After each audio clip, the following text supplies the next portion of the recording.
Warahmatullahi wabarakatuh. Pada kesempatan ini, kami ingin menyampaikan bahwa dengan mulai menurunnya kasus konfirmasi COVID-19, Kementerian Kesehatan akan mulai untuk memfokuskan diri melakukan transformasi di sektor kesehatan sebagai arahan Bapak Presiden ke kami. Ya. Dan salah satu yang kita lihat perlu sekali untuk dilakukan transformasi adalah di sumber daya manusia kesehatan. Sebagai gambaran teman-teman, saya ingin sampaikan beberapa data. Ada sekitar 586 dari 10.373 puskesmas yang sampai saat sekarang, jadi April 2022, itu belum memiliki dokter. 5,65% puskesmas kita tidak ada tenaga dokter. Kemudian fakta yang kedua adalah sebanyak 5.498 dari 10.373 puskesmas atau 53% belum memiliki 9 jenis tenaga kesehatan sesuai standar. Jadi kita ada standar yang untuk satu puskesmas harus memiliki 9 jenis tenaga kesehatan, dokter, dokter gigi, dan lain sebagainya, bidan, perawat. Nah itu 53% puskesmas yang jumlahnya 10.373 belum memiliki 9 jenis nakes sesuai standar. Fakta yang ketiga, ada 302 dari 608 atau 48,9% rumah sakit umum daerah kelas C dan D di seluruh Indonesia yang belum memiliki 7 dokter spesialis. Jadi rumah sakit umum daerah itu ada standarnya, dia harus memiliki kelas C dan D ya, harus memiliki 7 jenis dokter spesialis. Nah, baru 302 dari 618 atau 48,9% RSUD kelas C dan D di seluruh Indonesia yang memiliki lengkap 7 dokter spesialis ini. Yang lainnya belum.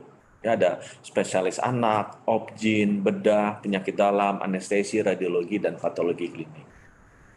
Jadi di satu sisi kita melihat nih, ada kekurangan tenaga kesehatan termasuk dokter, dokter spesialis yang sangat signifikan di Indonesia.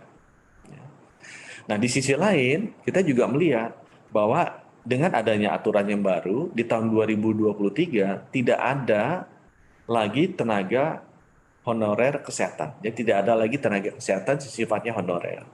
Dan kami merasakan di masyarakat, khususnya tenaga kesehatan ini, terjadi kekhawatiran bagaimana dengan nasib kami ke depannya. Karena aturannya ada di 2023, tidak ada lagi posisi tenaga honorer untuk tenaga kesehatan.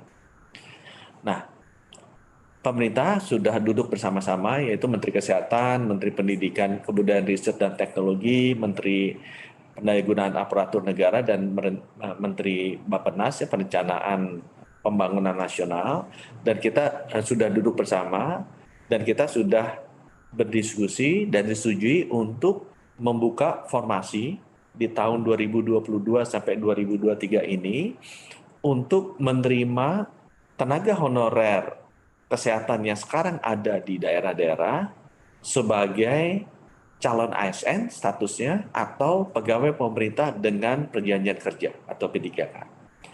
Ini sama seperti yang dilakukan di Kemendikbud untuk guru-guru.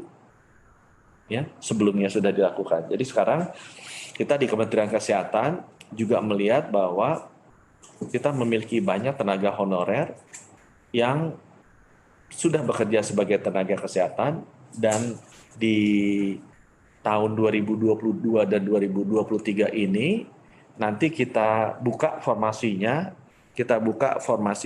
untuk bisa diterima sebagai calon ASN dan pegawai pemerintah berdasarkan perjanjian kerja atau P3K. Nah, kita juga sudah menyampaikan ini ke seluruh daerah, ya, pemerintah daerah, dan sudah mulai masuk data-datanya sampai sekarang ada 200.000 tenaga kesehatan dengan status honorer yang sudah menyampaikan data-datanya ke Kementerian Kesehatan untuk bisa diproses sebagai calon aparatur sipil negara (ASN) atau juga pegawai pemerintah dengan perjanjian kerja. Jadi pada kesempatan ini kami ingin menyampaikan untuk para tenaga kesehatan honorer yang berada di seluruh Indonesia agar bisa lebih tenang karena masa depannya sudah bisa lebih jelas, dan tolong segera melakukan pendaftaran melalui pemerintah daerah, dinas kesehatan masing-masing agar segera bisa kita proses sebagai calon ASN dan juga P3K, pegawai pemerintah dengan perjanjian kerja. Karena memang sekarang sudah dibuka di tahun 2022 dan 2023 kita sudah mendapatkan formasi untuk ini ya, sama seperti yang pernah dilakukan sebelumnya untuk guru. Mudah-mudahan dengan demikian pengisian sumber daya manusia tenaga kesehatan di seluruh provinsi, seluruh daerah akan bisa terpenuhi dan juga memberikan ketenangan bagi para tenaga kesehatan honorer sekarang untuk bisa menyelesaikan puasa di bulan Ramadan dan juga bisa mudik dengan lebih tenang lagi. Jangan lupa untuk langsung mendaftar. Terima kasih. Wassalamualaikum warahmatullahi wabarakatuh. Terima kasih Pak Menteri. Izin melaporkan Bapak media yang ada saat ini ada Kompas, ada Suara Karya, ada Media Indonesia, Kata Data, dan Viva. Rekan-rekan media silakan untuk bertanya, bisa juga dengan raise hand atau kalau ini juga menulis di chat. Silakan diberi kesempatan untuk bertanya bagi rekan-rekan semua.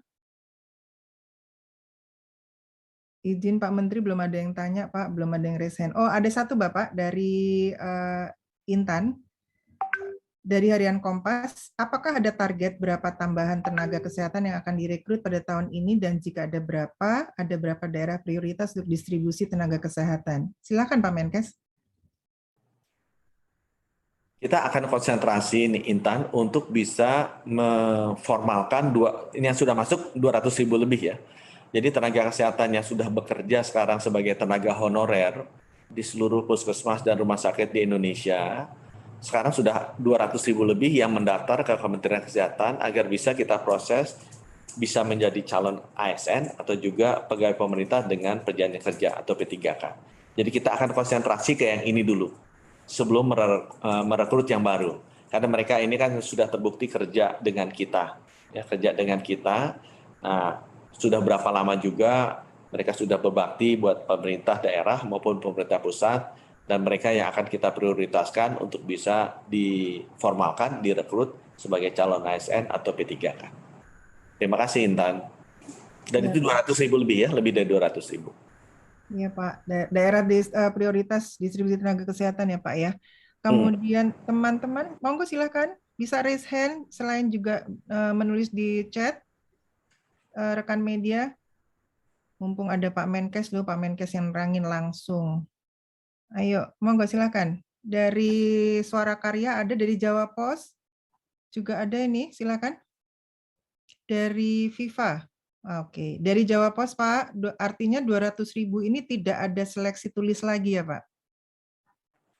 Ini ada proses seleksinya, nanti di sini ada Ibu Ade ya, Dirjen Tenaga Kesehatan. Ibu Ade bisa bantu nggak Ibu Ade? 200.000 ini prosesnya seperti apa? Silakan Bu Ade. Ya. Izin Pak Menteri. Jadi memang nanti setelah kita mengumpulkan semua data, maka Menpan akan membuat petunjuk teknis bagaimana perekrutannya. Memang ada tetap melakukan proses penilaian, evaluasi tulis, tetapi ada poin khusus prioritas untuk teman-teman yang sudah menjadi honorer dengan masa bakti tertentu sesuai dengan juknis yang akan segera diberikan oleh Menpan RB. Demikian Pak Menteri. Ya, terima kasih Bu Ade. Ada tambahan Bapak? Nggak cukup Bu? Ya, dari Iqbal Pak, dari Media Indonesia. Dari jumlah tersebut paling banyak nakes di bagian apa ya Pak, dokter atau sebagainya, dan bagaimana pemenuhan nakes di daerah? Nanti Ibu Ade yang udah bisa update juga ya, datanya sudah masuk 200.000 itu apa. Tapi kalau dugaan saya yang paling banyak bukan dokter. Karena seingat saya sih dari 9 nakes yang ada di puskesmas yang 10.373 itu dokternya cuma 2 tuh kalau nggak salah, satu dokter umum dan satu dokter gigi. Jadi mungkin berapa? 2 dari 9 kan, ya 2 dari 9, 22%, 23% lah dokter. Sisanya adalah bukan dokter. Mungkin Ibu Ade ada tambahan Bu, yang paling banyak nakesnya itu apa yang 200.000 ini? Ya, sampai saat ini data yang kami terima yang paling banyak adalah perawat Pak Menteri. Perawatnya paling banyak. Sudah menjawab ya Iqbal? Iya, perawat ya Mas Iqbal. Kemudian Suara Karya nih belum bertanya, monggo silakan. Ada juga Viva. Kalau nggak ada, kita tuntaskan saja Pak Menkes. Iya. Ya, sekali lagi kalau gitu terima kasih rekan-rekan wartawan. Nanti Ibu Wiwit coba tolong di press release-nya juga disampaikan ke media karena penting nih dekat-dekat sebelum Lebaran saat mudik para tenaga kesehatan ini juga bisa menjadi lebih pasti mengenai statusnya mereka. Baik Pak. Demikian. Terima kasih. Wassalamualaikum warahmatullahi wabarakatuh.